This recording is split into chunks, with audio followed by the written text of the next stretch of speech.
other business ventures did you go into before starting your own marketing events company? Well, actually in 2007, I started Asuncion as a women's t-shirt line, just soft materials, yoga inspired before athleisure was really popular, but just things you could wear from home to the gym. And then I stopped that and restarted in 2015. But in 2015 as well, I started a company called Cali Girls in Vegas. We did in-home shopping and girls' night in events. So that was kind of the push for me to see that the brands that I was working with for the in-home shopping and girls' night in, we did massages and henna tattoos and manicures and pedicures. And they were business women in San Diego that I was networking with that needed the marketing. They had great business ideas and business plans, but they weren't really sure how to set themselves apart from the competition. So that's what really propelled me to start Asuncion. So what do you feel like your company brings to the marketing? Well, first of all, passion. I really love what I do. I really love fashion. I really love music. I really love art, and I really love helping people. So, you know, everyone has their own unique selling proposition. Everyone has something that sets them apart. But I think one of the things that really works in my favor is that I love to network. I love to help people, and I am able to do all that with my marketing events. Okay, so speaking about that, what do you feel like the marketing world needs to push more of, or a new trend or something that you feel is innovative and creative that you would like to see in more events? Like I said, it's all about connecting with your demographic. And so I know on Instagram and social media it's really huge to pay a model and have her sitting pretty using your product, but what about the real people that are using their product and the results they're seeing? Those are the masses, those are the people that are actually paying for your product, not the ones getting paid to use your product. So I would like to see more customer interaction. Okay, so you work with Luxe Kurves Magazine. Luxe Kurves Magazine is a magazine, an upscale lifestyle magazine for the curvy women. So you worked with them for a while. Tell us about your experience with them.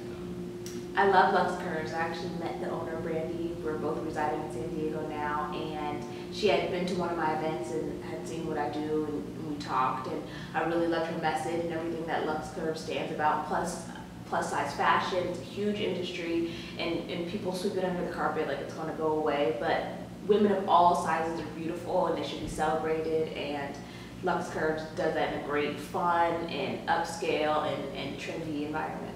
So what is your dream client? And when I say dream client, I'm not necessarily talking about like athlete or celebrity. You could be maybe a demographic of people you feel hasn't been reached yet, or maybe an event somewhere at a certain location that you would love to throw it at and invite these people. So who's your dream client? So my dream client, okay, so millennials, and I say millennials because we have huge buying power.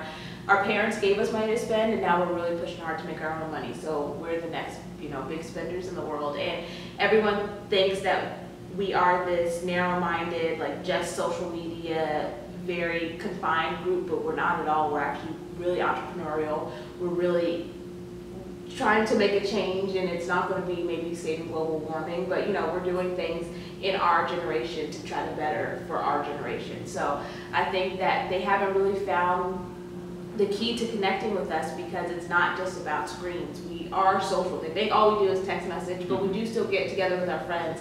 So I think if we make it a normal thing to have these events where people are coming together and having a good time, and it's not all about, partying, and it's about having a good time and having drinks and interacting, but it's not about clubs and bars, then I think that, more brands will see the benefit in that, as opposed to just likes on Instagram that don't turn into anything. Yeah. So as millennials, we're gutsy, we're daring, we're bold. So what's the boldest thing you've done in your career or in your life that reaffirmed your path?